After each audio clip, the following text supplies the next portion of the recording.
Oi, gente, esse é o Guia dos Clássicos. A gente está aqui com mais um Paralelos e Paradoxos e o convidado de hoje é o ator e diretor Vinícius Cristóvão. Vinícius, bem-vindo. Obrigado, Rafael, pelo convite. É um prazer estar aqui trocando com Bora. você. Vinícius, muita gente que segue o canal não sabe, eu tive uma experiência, né, com teatro, Uhum. antes de trabalhar com música e depois com música, inclusive com você. Mas, enfim, antes de tudo, eu trabalhei, né, com alguns diretores de teatro e um deles, um diretor bastante importante na época, que foi o Mauro Razzi. E o Mauro dizia uma coisa, me lembro uma vez num dos ensaios de uma peça que ele estava produzindo, as pessoas estavam conversando sobre o processo de gravar televisão, que às vezes você não sabe para onde o personagem vai. E eu me lembro dele dizer, e ouvi ele dizer isso outras vezes, que o ator tem que fundamentalmente, na opinião dele, tinha que Uhum. seguir duas trilhas intuitivas, basicamente, que seria a leitura de romances, porque Sim. dá uma sensação de arco, né, de começo, meio e fim, da trajetória de um personagem, mesmo que você esteja fazendo um trabalho no qual você não saiba para onde o personagem vai, você já tem mais ou menos um escopo ali, né, um corpo, e a audição de grandes obras clássicas, de sinfonias, de concertos, porque isso dava, de uma maneira ainda mais básica, ainda que a narrativa seja abstrata, né, dava a sensação de uma trajetória, né, que essas obras Uhum. davam essa sensação. Você encontra na música esse tipo de inspiração? Você consegue aplicar isso para você? Consigo, com certeza. Eu acho muito coerente a fala dele, né? Grande Mauro Razzi. Eu concordo com ele. Eu já vou colocar no momento em que eu estou em cena enquanto ator. Naquele momento, eu já estou conectado a toda uma história que foi criada pregressa. Essa linha desse personagem, teatro é a arte da presença, entre o meu personagem e o público existe um interim, e é nesse interim que nós atores trabalhamos, e trabalhar anteriormente essa conexão, como você falou, essa linha, faz muito sentido nessa construção dessa nova vida que vai surgir a partir do meu corpo, da minha interpretação, da minha voz, da minha imaginação. E a ligação com a música, para mim, é essencial. É uma chave para nós atores. A música clássica trouxe para mim essa potência, né? De ouvir, de entender todas as nuances que elas podem trazer, né? Os espaços que ela vai preenchendo, e isso tem a ver com a minha conexão enquanto corpo, né? Queria acrescentar o seguinte, queria te perguntar. A gente está Uhum. falando de duas artes, a arte do teatro e a arte da execução musical.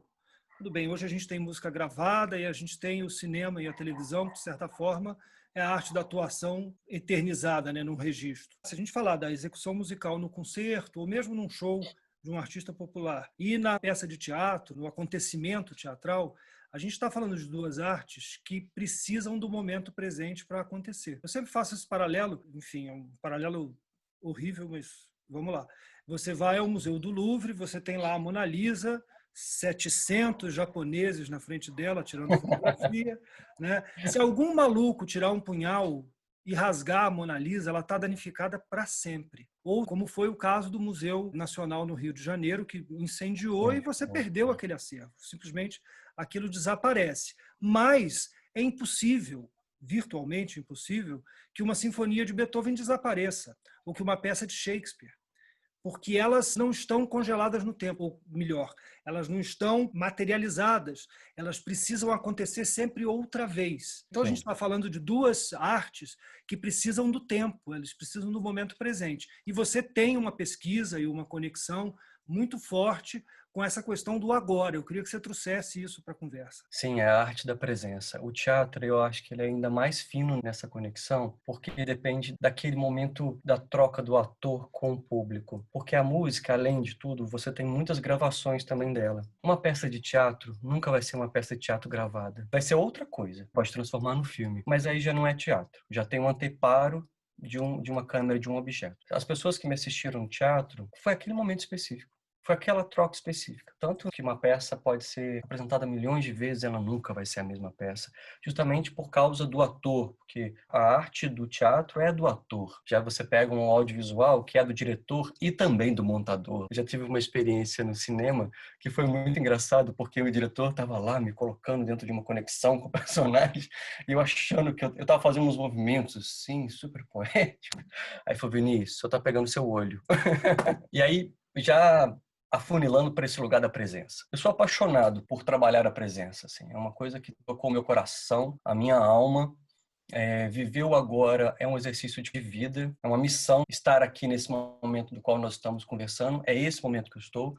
Eu não estou nem remoendo o passado que foi, nem tendo expectativas para daqui a pouco. Eu acho um desperdício mesmo a gente não exercitar viver o presente, viver o agora. O que significa isso, né? Me conectar com a minha respiração, e isso tem a ver com a proposta de teatro, né, que vai essencialmente para esse lugar. Onde é que meus pés pisam? Eu sou onde eu piso, eu uso muito isso nas minhas aulas de teatro. Então eu falo para os alunos, calma, não vamos afobar para já querer chegar ali. Primeiro vamos estar aqui, absorver o que o seu corpo diz nesse momento. Tem a ver naturalmente com o processo de meditação, né?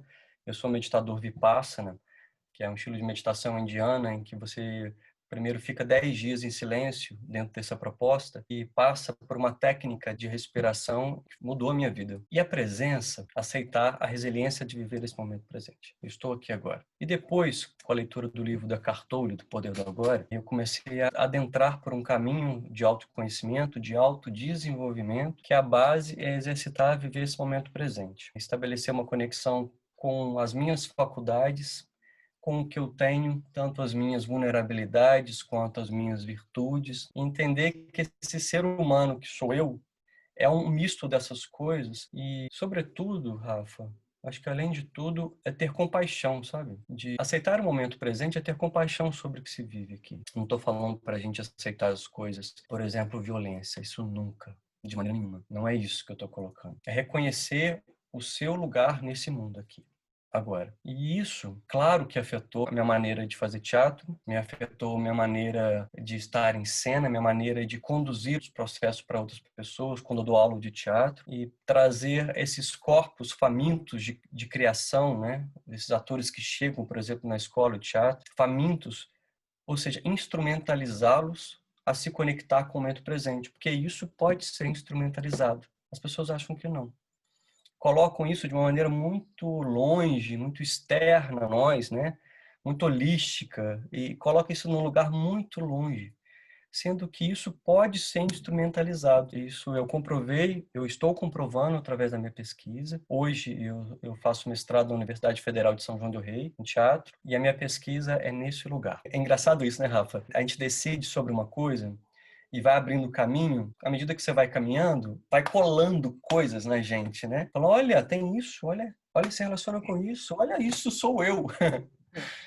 E aí nisso, nesse caminho, eu sempre gostei de trabalhar o corpo, como eu disse antes, eu conheci a metodologia do ator russo Michael Chekhov. Chekhov foi aluno do Stanislavski, que criou o famoso método, né? Só que no final, quando ele estava terminando, se formando, ele divergiu do Stanislavski e pensou que poderia trabalhar a atuação, o processo de atuação e treinamento de uma maneira diferente. Para as pessoas saberem, né? O Stanislavski acha que o ator tem que partir da experiência corporal. Ambos vão por esse caminho. Acreditam, primeira coisa, na inteligência do ator, que o ator não tem que só seguir normas. O ator é o ator-compositor. Ambos trabalhavam isso. Só que o Stanislavski, ele tinha um caminho dele que era buscar a sua experiência pregressa, a sua experiência pessoal, trazê-la através do corpo e dar origem a um novo ser, com aquela sensação passada. Já Chekhov, não.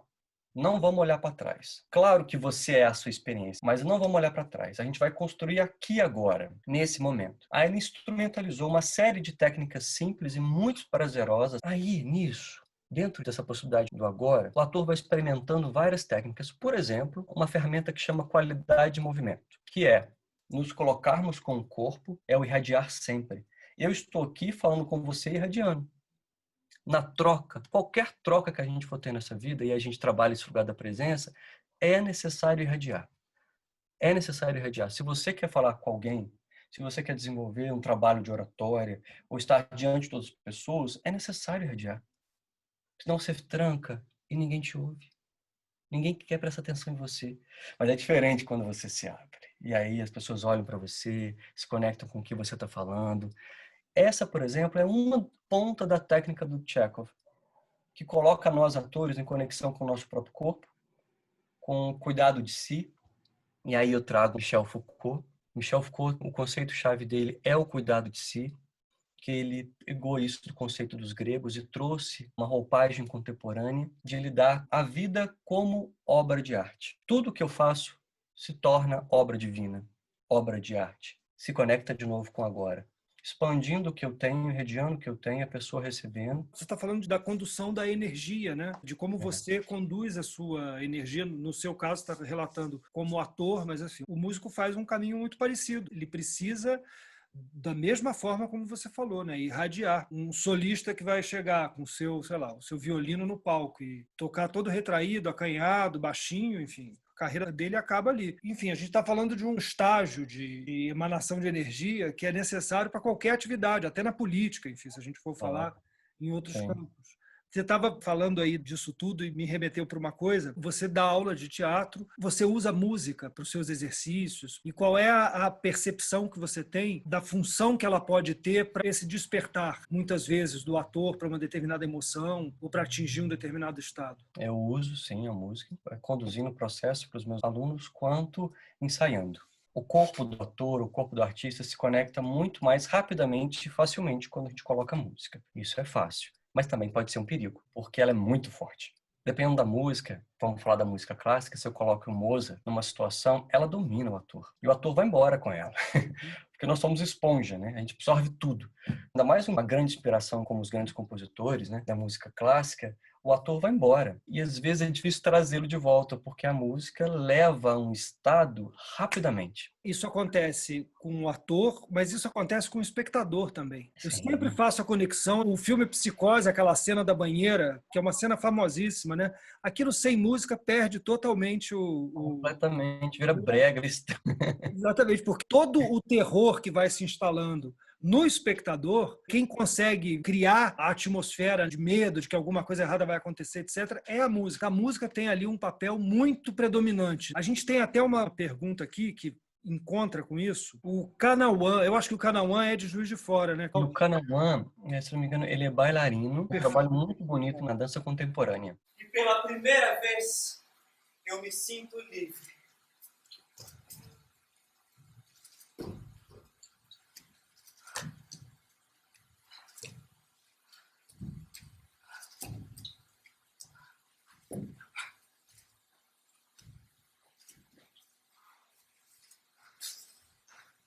Mas o amor, às vezes, ele é agitado.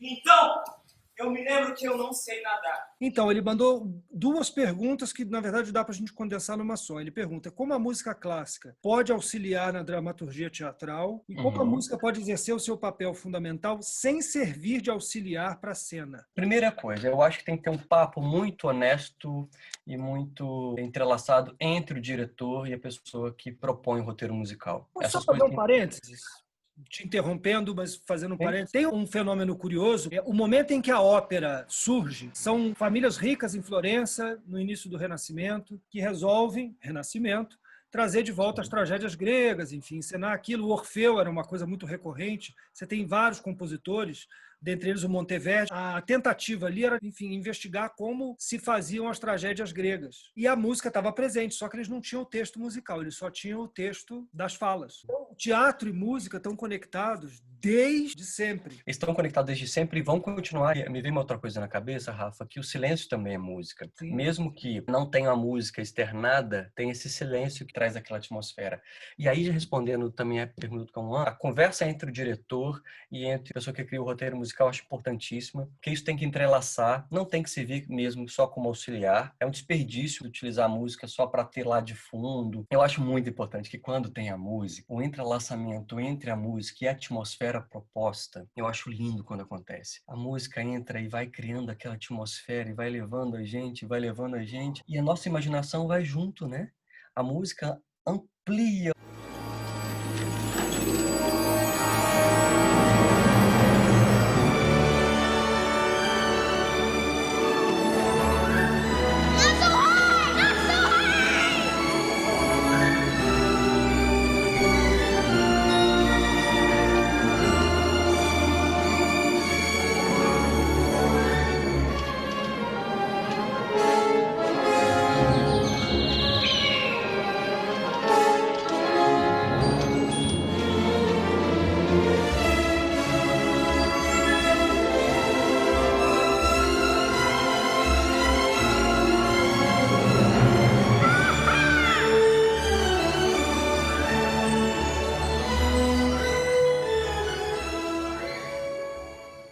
expande a nossa imaginação de uma forma que é muito louco, porque numa hora e meia, 2 horas, a gente vive uma realidade ficcional e sente tudo aqui dentro. Eu até aqui lembro uma coisa, muitas vezes a música funciona, sobretudo no cinema. Eu acho que no teatro ela entra realmente mais como pano de fundo, ela ajuda a criar uma atmosfera, mas no cinema, por exemplo, você tem passagens onde a música é uma personagem. A gente falou do Psicose aqui, não sei se você se lembra desse filme O Pianista, que é uma história Maravilhoso. real, inclusive, né? Que o momento em que o oficial nazista resolve salvar o cara, não me lembro o nome do pianista agora, é porque ele escuta o pianista tocando uma peça de Chopin no piano, ele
quer dizer, a música ali funciona como um ponto de virada da história. Você não tem como tirar a música ali. E é uma diferença. Você tem a música de fundo, mas você tem a música que acontece em cena e que os atores estão ouvindo. Ainda tem essa questão, né, de como a música se insere. Ela pode ser uma coisa da narrativa, ou ela pode realmente estar acontecendo, que os personagens também estão ouvindo. Então tem muitos momentos em que a música pode ser quase uma personagem. Na arte performativa, a gente coloca muito esse espaço da música enquanto personagem, né? Porque na performance, Josette Ferral é uma estudiosa da performance e uma das coisas que ela coloca é isso, é que a música, ela é tão importante quanto o ator que está ali em cena. Porque às vezes algumas performances, ela tá só olhando para a pessoa, só isso. E aquela música que está ali vai embalando, vai levando, e quando você vê, você está emocionado pela presença daquela artista e a presença daquela música, que elas estão no mesmo lugar. Os artistas, quando conseguem unir isso, acho que vai para um outro grau, sabe? Um outro grau de cena, porque tem algumas músicas, né, Rafa, que vai onde não existe mais defesa na pessoa, né? Ela vai adentrando, adentrando, adentrando, adentrando, quando você vê ali, já tô tocado, já tô chorando, já tô... Aquilo tá me gerando milhões de imagens. A música talvez seja a mais invasiva das artes. É, eu concordo, Né? Porque, por eu exemplo, se você concordo. não entrar, não pagar o ingresso, não entrar no teatro, você não assiste a peça. Você pode desligar a televisão, você pode não ir ao cinema, você pode não ir ao museu para ver um quadro, ou se você está passando num lugar que tem um grafite, você pode não olhar, mas se o seu vizinho botar um funk e não sermos preconceituosos. Sim. Ou uma ópera de Wagner, no último volume, você praticamente não tem como se proteger daquilo, porque ainda que você tape os ouvidos, a vibração, se for um som realmente alto, a vibração incomoda. A música invade de uma maneira subliminar, subjetiva. Isso, Não é? é. As pessoas às vezes tendem a ter uma visão muito preconceituosa do funk, por exemplo. Ah, porque tem palavrão, porque fala de sexo, porque é vulgar. Não é, entendeu? Não dá para ser Mozart na favela, gente. Aquela é a expressão daquela condição. A gente tem Claro. que entender isso dentro desse campo. E eu acho muito válido e acho que tem muita coisa muito legal e muito interessante. Mesmo assim, as pessoas se queixam do funk, que pode ter um palavrão, etc. Mas assim, uma sinfonia de Mahler, não tem nenhum palavrão ali, tudo se pretende bastante poético, etc. Mas eu, que muitas vezes dei cursos sobre Mahler, tem pessoas que me acompanhavam, por exemplo, em todos os cursos. Quando chegava em Mahler, e agora eu não venho mais, porque eu não aguento. Porque mexe nas emoções de uma maneira muito intensa. Aquilo invade, aquilo é muito forte, é muito intenso. O Mahler faz um jogo que não é linear, não é esteticamente organizado como foram as obras românticas e antes delas as Uhum. clássicas. Não, ele faz uma coisa que é como a vida faz mesmo, ele joga de um lado para o outro, você está numa coisa linda, de repente tem um corte abrupto, uma violência, enfim.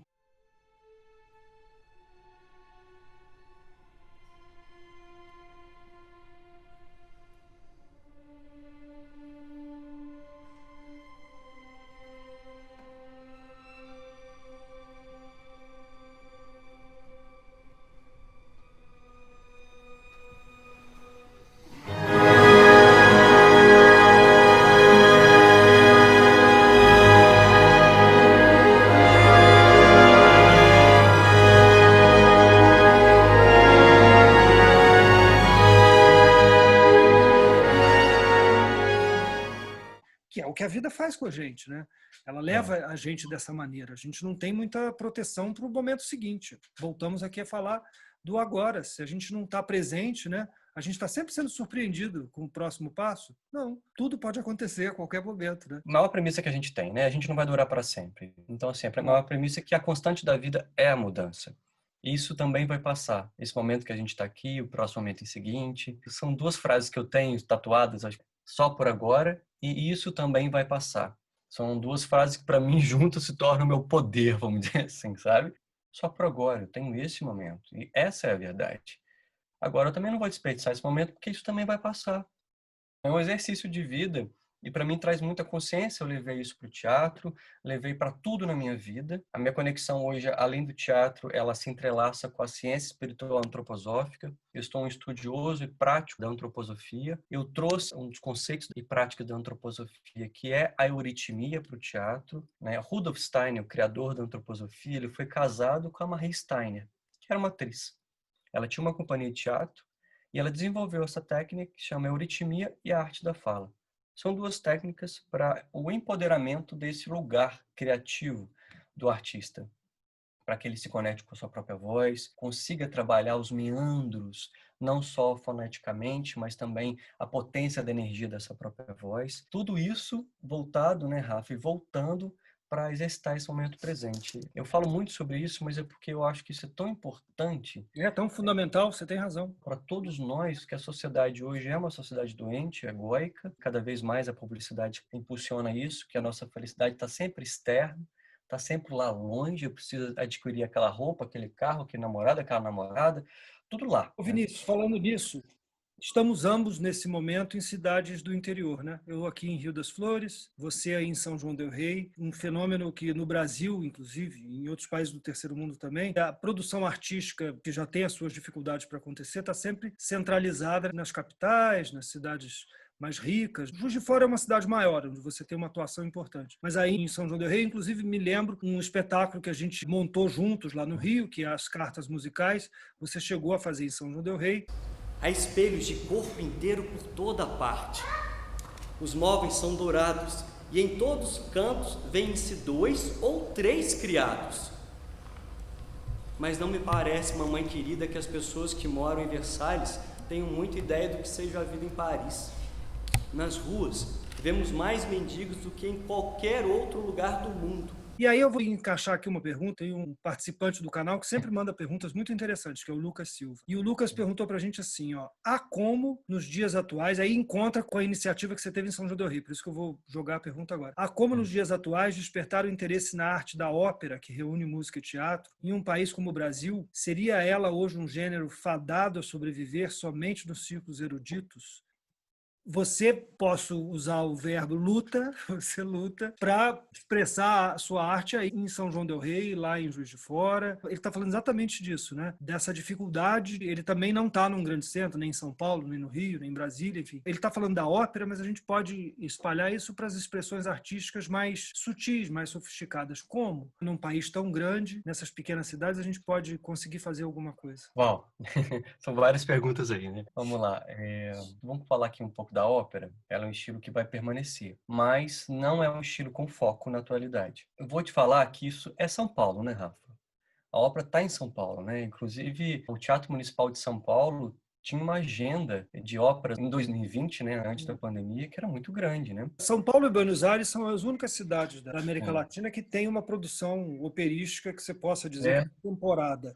E eu acho muito difícil mesmo, assim, nós estamos no interior, a gente trabalhar o estilo musical da ópera. Eu acho difícil mesmo, porque o nosso público, infelizmente, não foi educado para a ópera. A ópera não é um estilo fácil, né? E não é só o estilo, né? A gente tem um problema da velocidade da vida hoje. Pessoas que iam para um teatro ficar 3 horas assistindo uma história, hoje a vida puxa a gente sem parar para 1000 coisas, né? E eu vou te falar isso levando para o teatro. Eu não faço mais peça que tem 2 horas. Para mim vai de 55 minutos a 1 hora. Então, assim, voltando para esse lugar da ópera... Peraí, não só da ópera. Vamos falar, por exemplo, você, a companhia da qual você fazia parte na época, foi premiada, etc. Vocês fizeram uma peça do Arrabal que era... O triciclo. Um triciclo. Uma peça complexa, de uma digestão mais difícil, não era uma coisa imediata, você sentava e entendia tudo, tinha que ter um pensar sobre, algumas coisas você levava com você, ia digerindo depois, etc. Como é que você vê, por exemplo, a viabilidade de um texto como aquele, que seria, em tese, a mesma dificuldade? Aquela peça não tinha muito mais de 1 hora, tinha? Não, ela tinha 1 hora, foi isso mesmo. 1 hora, mas digamos que ela tem a mesma dificuldade de gestão do que umas 4 horas de Tristão e Isolda do Wagner. Mas aí você colocou uma coisa que eu acho que aí é a opção do diretor e do encenador, de transformar isso, né? Quando um diretor pega uma ópera de Verdi, Aida, e adapta a obra e traz ela para o contemporâneo, super ok, super possível, sabe?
Pegar aquele formato antigo já não cabe mais. Ainda mais nesse momento nós estamos passando, que é a pandemia, e que agora tudo se transformou. A maneira como a gente está olhando para o teatro está, assim, diretamente relacionada com o que a gente está fazendo nesse momento, que é esse teatro que eu nem sei se eu posso chamar de teatro online.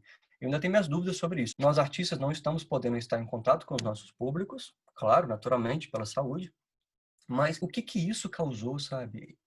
Esticou um elástico muito louco de criação aqui, pela minha opinião. Pegar uma ópera hoje não está muito, sabe? Não está na hora, né? Não está na hora, sabe? Porque a gente vai precisar de outras coisas, de outros lugares que já estão nascendo. O teatro, hoje, essencialmente, tem que ser íntimo. Ele tem que ser íntimo. O ator tem que dizer, não mais daquela forma. Não, é isso aqui. Isso aqui podia ser uma cena nossa. É o teatro que eu acredito. Está dando potência cada vez mais para me conectar com esse público latente que está pedindo uma coisa diferente. E pegando já lá seu início, principalmente nos pequenos lugares, pequenos centros. Você dirigia um espaço em Juiz de Fora chamado Andar de Baixo, um coletivo de criação. E, evidentemente, como todas as outras coisas da área, isso está paralisado. O que você acha que a situação atual, pandemia, enfim, praticamente uma digitalização de todos os trabalhos, todo mundo migrou para a internet de alguma maneira, tem um lado negativo e não adianta a gente ficar falando dele. Todo mundo está vendo e todo mundo sabe. Mas o que você acha que isso trouxe de positivo ou de transformador para as artes? Aí você fala da sua, ou se você vê em outras. Te falo assim, primeiro que não é bom. A pandemia não é boa, o que ela ocasionou desse isolamento não é bom, principalmente para nós artistas que dependemos do contato, tanto público quanto alunos, mas é uma coisa externa a nós. O processo de adaptação foi e é necessário ainda. E o teatro sempre se adaptou. Sempre. A arte é móvel, a arte é flexível, a arte é água. Ela vai se adaptando no contexto histórico, ela vai se adaptando pela mente dos novos artistas. A arte, para mim, é aquela que é a vanguarda. A arte traz o novo. Depois a gente pensa sobre isso, depois a gente escreve sobre isso, depois a gente coloca na academia isso.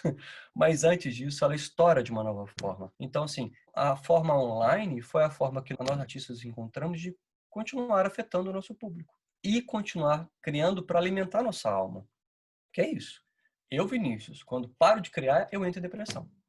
Me dá angústia, me dá melancolia. E aí, voltando para a música é importantíssima para mim, porque ela me leva a alguns estados de criação e terapêuticos, né? E aí a gente fala do efeito Mozart. Mozart, para mim, assim, eu amo todos os compositores, mas não tem jeito. Mozart, para mim, é maravilhoso. Quando eu estou precisando conectar, me aterrar, concentrar, e aí a palavra concentração vai presença, né?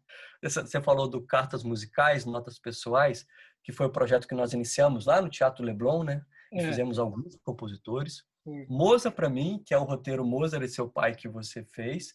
Eu estava lendo aqui o roteiro. Esse é o primeiro roteiro que a gente tem. Olha isso, olha que barato isso. Só pegar, abrir do nada, tá? Bom, Salzburgo, 5 de março de 1779. Salzburgo, 5 de março de 1779. Querido Johann, meu melhor amigo, afinal encontro palavras para te agradecer os cuidados que tiveste comigo naqueles meus dias de febre em Munique. Só agora, depois de tantas semanas e meses, é que posso pensar nos incidentes relacionados a Luísia e nas conversas com ela, sem passar metade do dia incapaz de trabalhar do luto e da agonia que sinto na alma. Como é vulgar essa mulher! Em fevereiro de 78, no momento da minha partida para Paris, você acredita que ela chorou e jurou-me fidelidade? Ah, que piada, né? Poucos meses depois, ela criticava as cicatrizes do meu rosto, desprezava os botões do meu colete de músico por não serem de ouro, e além disso, dizia que eu era baixo demais para ela. Se ela estava à procura de um homem alto, não deveria ter saído comigo. É uma delícia isso, né? Porque esse projeto foi maravilhoso porque os compositores estão num pedestal, né? Como a música clássica também está, né, Rafa, assim, para o grande público. Trazer a vida dos compositores, o que eles viviam, seus amores, as suas perdas, as suas loucuras, aproximou, né, desse humano que é esse compositor, que ele compôs essas maravilhas que são essas músicas, mas ele passou por tudo isso. as pessoas que vão assistir a essa conversa, vamos situar, né? A gente promoveu uma série de leituras dramatizadas, eram as cartas. A gente começou com essas cartas do Mozart, e aí a gente inseria as músicas que eram correspondentes, ou à época, ou à ocasião que ele estava citando. E aí eu aproveito para encaixar aqui para as pessoas duas indicações de livros ótimos. Um é as cartas que o Mozart trocou com o pai, com a irmã, com esse amigo Johann, que através delas você tem esses relatos, né? E o outro que você citou aí é o efeito Mozart, que é um estudo sério, importante, e o camarada foi analisando assim, o fermento de pão cresce mais rápido com a música de Mozart. Eu me lembro, quando eu era garoto e morava aqui, numa fazenda aqui em Rio das Flores, que quando tinha competição de gado leiteiro, os fazendeiros aqui que não tinham muita intimidade com esse universo, mas botavam música clássica para as vacas escutarem, porque elas davam mais leite. Isso é comprovado, né, Rafa? Para mim é concentração, ela me aterra, ela me traz para um lugar aqui que eu fico muito mais objetivo nas coisas que eu tenho que fazer. Ela tem uma ordenação estética muito precisa. O ritmo, Aí. a clareza, a arquitetura é muito simétrica, né? Então isso te dá uma sensação de conforto rítmico.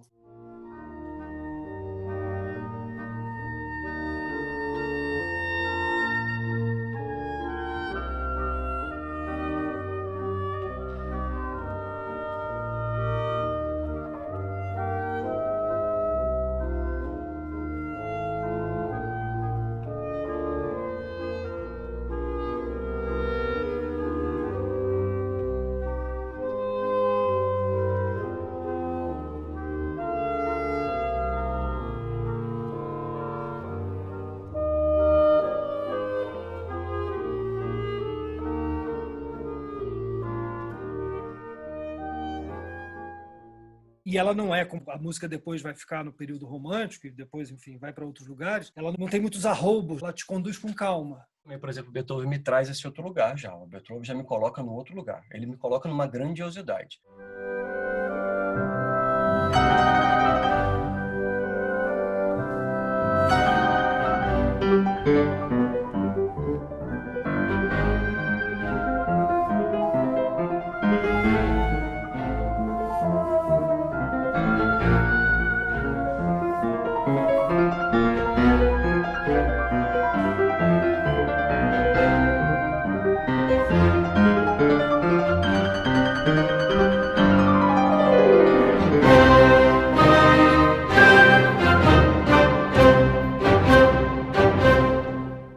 Quando eu vou precisar trabalhar algum personagem que tem essa característica da grandiosidade, né, de preencher muitas coisas, é Beethoven. Muito forte também, muito intenso. E aí foi um dos roteiros que a gente fez. Diferente do Mozart, não foram só as cartas, mas no caso do Beethoven também foram os cadernos de anotação. Ele escrevia para se comunicar com as pessoas. Você falou uma coisa, Vi, que é curiosa, faz uma conexão com o que a gente está vivendo agora. Porque a frustração que certamente Beethoven experimentou, que não foi pouca, de não poder ouvir as suas últimas obras, as criações mais magníficas, né, do final da vida dele, a Missa Solene, a Nona Sinfonia, a Última Sonata, ele nunca ouviu. Ele não tinha mais condições de ouvi-las. E aí isso conecta um pouco com a frustração geral que os artistas estão vivendo pela falta de interação com o público, com as restrições que estão acontecendo. A gente tem um amigo em comum, aí de São João del Rei, o Cleiton.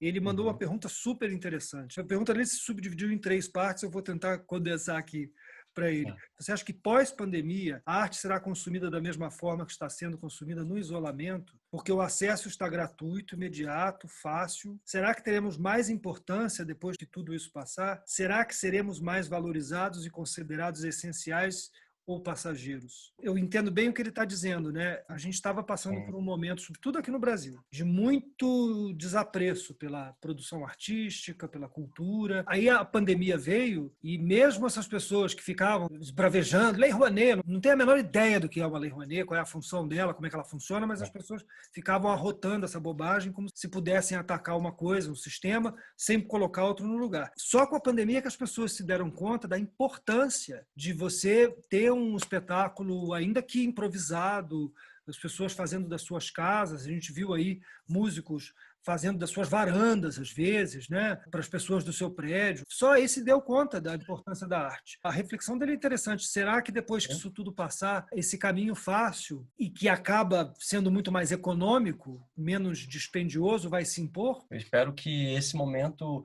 cause nas pessoas uma constatação mesmo que a gente necessita da arte como a gente necessita de comida. Principalmente na pandemia, a primeira campanha que veio, logo que estourou a pandemia em março, era essa. A música que você está ouvindo em casa, o livro que você está lendo, o filme que você está vendo foram feitos por artistas, tá te entretendo, tá te tirando desse pensamento negativo de só viver uma pandemia. Eu espero mesmo, Rafa, que esse pensamento, essa vivência dessas pessoas nesses 5 meses que nós estamos, realmente toque essas pessoas para entender que nós, artistas, somos necessários. Mas também tem muitas outras coisas que estão sendo cobradas por colaboração. Eu acho que abriu um outro leque aqui que talvez nós, artistas, não estávamos querendo ver, porque, claro que preferimos estar presencialmente com o nosso público. Afeta sim, já está afetando, a minha produção afetou. Eu faço parte, como você falou, de uma companhia que chama Corpo Coletivo em Juiz de Fora, e a gente tem um espaço de criação no andar de baixo, que está parado. Sinceramente, eu não sei se a gente vai continuar com ele, porque a gente não sabe quanto tempo isso ainda vai durar. Pagamos aluguel, dividimos as coisas todas, mas a nossa produção artística não parou. E a gente foi para cá. A gente veio para esse anteparo da tela, criando milhões de possibilidades diferentes. Vocês fizeram o teatro da quarentena, como chamava? Teatro antivírus. Que é muito bom. E foi feito aqui pela plataforma do Zoom, eram 6 atores. Era uma coreografia, porque eu falava com você aqui, entendeu? Falava aqui. Então a gente... Aqui, vocês trouxeram os legumes de vocês ou não? Eu vim só na batata, aqui, ó. Eu estou hoje bem batata doce, ó. Mas eu trouxe um mamão, uma fruta. Então, assim, eu já comi tudo que eu tinha aqui em casa, eu não tenho mais nada natural. Tinha isso, então demorava uns 4 horas para gravar, porque até para conectar isso aqui, um ator aqui, outro ali, tá assado, era muito interessante. E isso já está afetando o que a gente está criando agora. Você acredita que a arte vai ser mais valorizada e que vai haver uma visão mais favorável, né, a partir desse momento para a produção artística, é isso? Eu acho sim, eu tenho essa esperança. O artista nunca para, ele se adapta. Eu estou recebendo depoimentos de pessoas, olha para você ver que loucura, não assisti a nossa peça presencialmente, mas está acompanhando todo o processo online. E ter um grupo de teatro no interior é um ato de resistência, sim. Eu adoro um diretor que você conhece, chama Rodrigo Portela. O Rodrigo é de 3 Rios, eu admiro muito o trabalho dele, e ele já recebeu o 2º Prêmio Shell como diretor. Então ele transpôs esse lugar, né? E aí eu trago dessa transposição a palavra que é a minha pesquisa de vida de teatro, que é coragem, né? Coragem, para mim, é aceitar do jeito que se é, reconhecer o seu lugar no mundo e transpor esse caminho mesmo com medo. A coragem não está dissociada do medo e ela está conectada diretamente com a vulnerabilidade. Você vai ter medo e vai continuar. Na medida que você vai dando os próximos passos, seu medo vai ficando menor e te dominando menos e você vai ficando cada vez mais forte. Então, assim, enquanto artista, eu utilizo a coragem no meu caminho e vou continuar tentando encorajar outras pessoas a puxar esse fio. Vinícius, aquele momento que você viveu no palco, que foi realmente um momento que você sentiu que aquilo era uma coisa única, que só naquele momento você experimentou uma coisa tão especial e tão bacana. Eu tenho um solo que chama Casa dos Espelhos.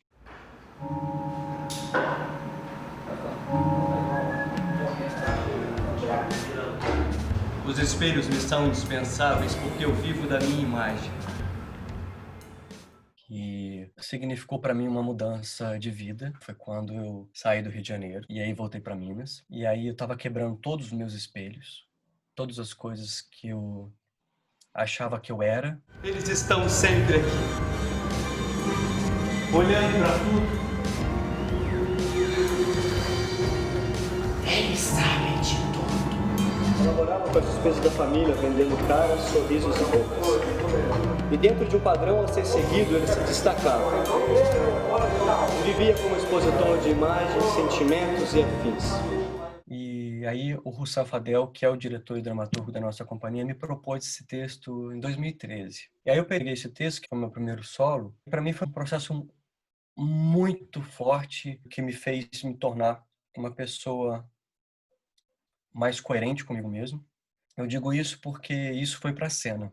Esse trabalho de entrega completa de tudo que eu aprendi até então, a minha passada pela entidade Michael Chekhov Brasil, que me formou enquanto ator, tudo isso veio para a cena com muita força.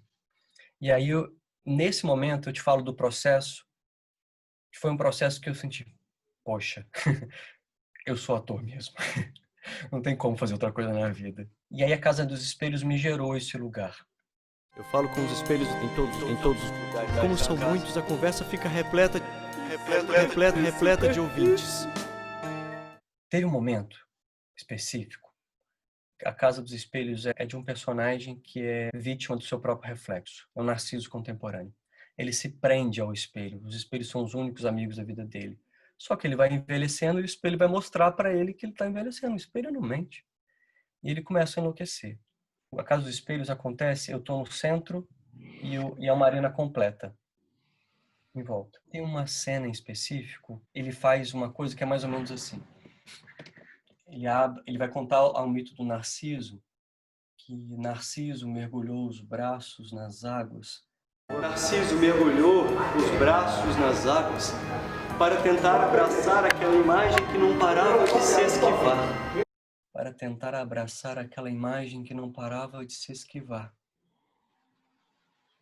Mas, torturado por aquele desejo impossível, ele chorou. E acabou por acreditar que ele mesmo era um objeto do seu amor. Essa cena, a mesma forma que eu fiz aqui, eu faço com uma pessoa. Porque todas as pessoas na minha volta são espelhos. Cada olhar é um espelho. Esse é um jogo da Casa dos Espelhos. Então, a pessoa que está aqui, eu fazendo essa cena com uma pessoa específica, a outra está aqui, está vendo e se conectando com a expressão. Então, todos são espelhos de todos, né? E aí, quando eu fui fazendo isso, a pessoa foi fazendo junto comigo. Ela foi levantando a mão, levantando a mão, levantando a mão. Aí, quando vê, eu entrei numa suspensão, Rafa. Eu e aquela pessoa estávamos num outro lugar. Uma conexão tão fina, tão direta, que eu falei, gente, é para isso que eu faço teatro. O ator busca esse momento, que é um lugar que não tem mais limite, não tem mais defesa, é uma conexão pura, honesta. E aí, esse é o momento da Casa dos Espelhos, né? O outro momento é de um espetáculo que eu fiz, que esse foi o mais louco que eu já fiz na minha vida, com a direção do Rodrigo Portela, que chamava Quase Nada é Verdade. O Rodrigo é um louco gênio, né? Uhum. Ele trabalhou o hiperlink no teatro, que significa, por exemplo, imagina as páginas da internet, várias páginas ao mesmo tempo. Ele jogou isso pro teatro. E aí o que aconteceu? Ele criou um espetáculo interativo. O público, quando comprava o ingresso na internet, ele escolhia 4 lugares diferentes para começar a peça. Ou era no quarto de hotel, que era a minha cena. Você me dizia sobre a arte, o seu aparecimento no mundo real. A subjetividade, o personagem tridimensional, Vinícius. Num restaurante, numa praça, numa casa de cultura. O público ia para esses 4 lugares. Nisso, a primeira cena acontecia ali, os 15 minutos. Depois tinha mais 15 minutos de itinerância.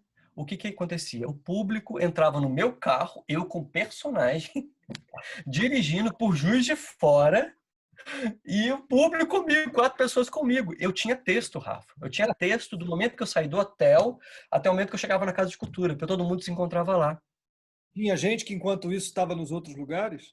Sim, começava às 8 horas da noite, eram 60 pessoas no total de público. Uhum. Eles eram divididos nesses 4 lugares, a gente cronometrava. Eu tinha cronômetro para passar em determinada rua. Uma vez eu bati o carro. Você não tem noção do que foi isso. Tinha uma cena que eu atropelava uma noiva na Avenida Independência, que é a avenida mais central de Juiz de Fora, que hoje virou Avenida Itamar Franco. Eu atropelava uma noiva, a noiva entrava dentro do carro, a gente dava beijos dentro do carro. Vai embaixo pra gente conversar! Isso, eu vou descer! Eu já vou! Não sai daí, me espera!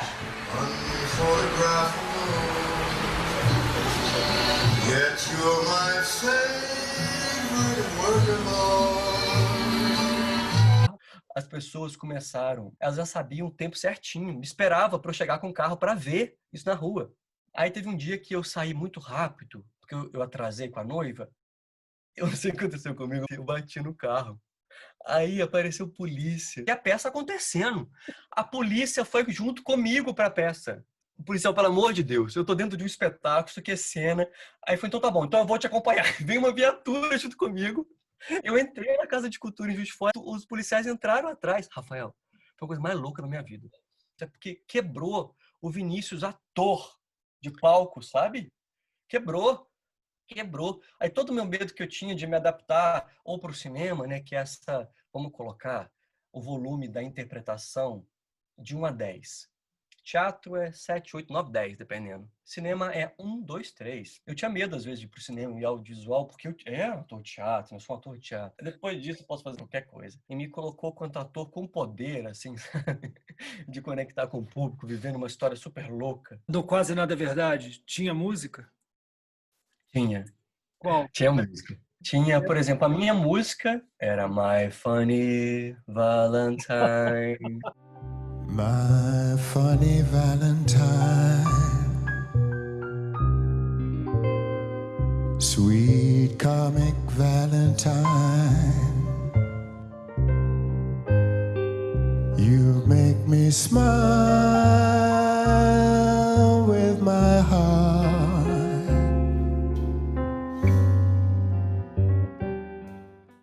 Sweet Comic Você cantava Valentine. ou entrava gravado? Eu cantava, menina.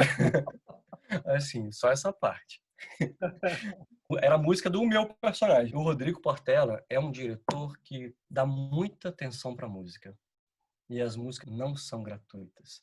Elas casam perfeitamente com aquele momento, criando aquela atmosfera, sabe? Isso é uma arte, isso é uma sabedoria. É uma sabedoria. Vinícius, se você tivesse que escolher uma trilha sonora para contar a tua vida, qual seria? Nossa! Tchaikovsky, porque cria esse universo da magia e desse lugar contraditório, paradoxal.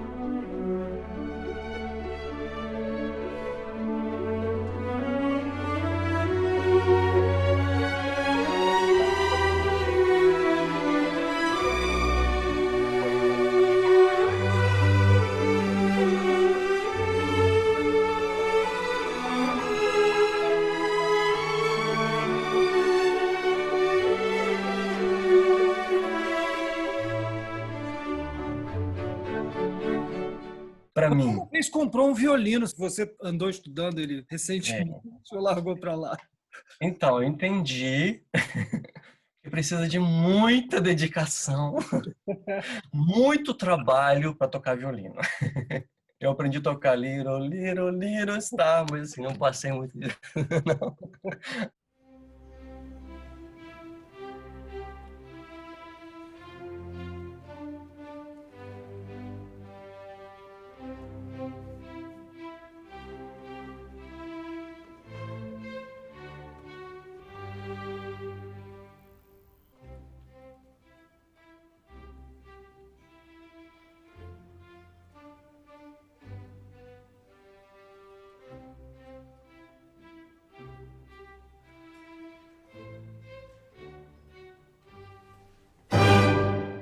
Vai ser para a próxima encarnação, Rafael, assim. Só uma outra trilha, assim, me mexe muito quando eu preciso me concentrar também por momento emotivo. A trilha do filme Central do Brasil, eu acho maravilhosa.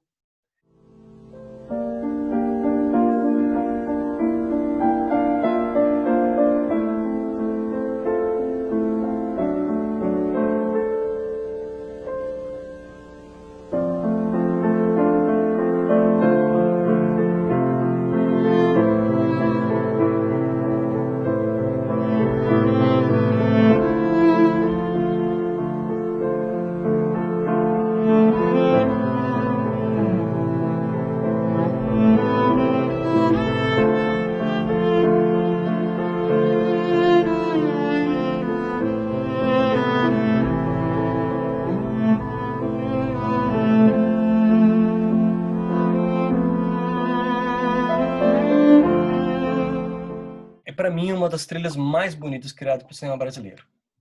É muito bonita mesmo. Mais bonitas. Eu Dos uso muito o compositores... Akiti, né, Rafa? Hã? Muito Akiti. O Akiti, para mim, o Akiti.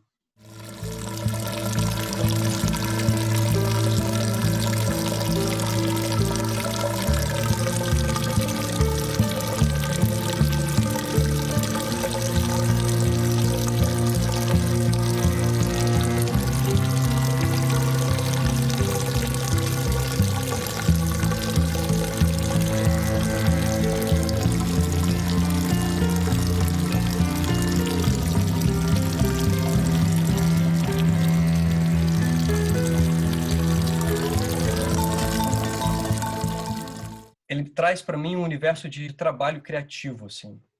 Toca muito no meu corpo quando eu vou trabalhar. É uma trilha que para o teatro me ajuda muito. Eu uso muito nas minhas oficinas também. Dos compositores que você se aproximou nesses espetáculos que a gente estava citando aqui, me lembro que você fez Mozart, Schumann, Beethoven, teve mais um, Vivaldi, Mahler. Você sente mais proximidade com a história de qual deles? Eu sinto a impulsividade do Mozart. Mozart foi o primeiro freelancer da história. Eu gosto de me conectar a isso, que eu gosto de desenvolver meu próprio caminho. Então eu me conecto a isso pela força dele, pela alegria, assim, sabe? Eu gosto do romantismo de Schumann. Nossa, eu gosto de todos, assim, mas esses em específico, Tchaikovsky, que me traz a magia, as questões também do Tchaikovsky, que traz esse universo interior, que ele faz estourar na música. Então, mas desses compositores, para mim, não tem jeito, é Mozart mesmo, que me puxa para esse lugar. Tem alguma obra que tiver na cabeça dele, que você ouve com mais frequência, ou que você gosta mais? Et incarnatus est.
uma beleza de peça. É lindo, é lindo. Um pedacinho dele que eu vou terminar então aqui a nossa. Et incarnatus est. Fecha com chave de ouro.